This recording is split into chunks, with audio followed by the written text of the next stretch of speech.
When I used to be a Christian nationalist, I thought that my moral certainty made me effective. And in actuality, it didn't. It made me rigid and reactive and hard to talk to.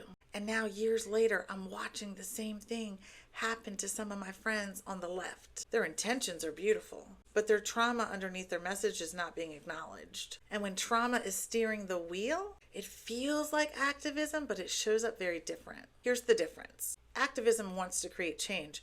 Trauma just wants certainty. Activism thinks about their impact, how their message is going to come across. Trauma only thinks about being right. Activism meets people where they are, and trauma demands, why aren't you here already?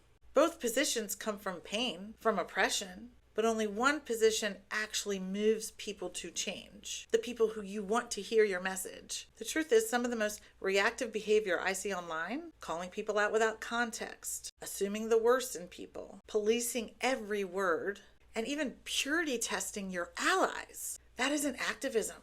It's an unregulated nervous system dressed up as moral righteousness. And it drives away the people we're trying to reach. When I started questioning my old Christian nationalist beliefs, I went to friends who gave me patience and grace. They didn't shame me for not knowing what they knew already. They walked with me through the pain and the grief. They let me take the journey at my own pace, and that's what actually changed me. So if we want our activism to work, if we want to change hearts and not just talk to people who already agree with us, then we have to do it from a regulated place, a grounded place, and a healed place. Because activism that comes from trauma, it feels powerful in that moment because you have a lot of emotions. But it is only the activism that comes from healing that is actually powerful enough to change our culture. So if the goal is to change people's hearts, then we have to change our approach. And I created a free downloadable document that you can read all about what that looks like and how to tell if you're speaking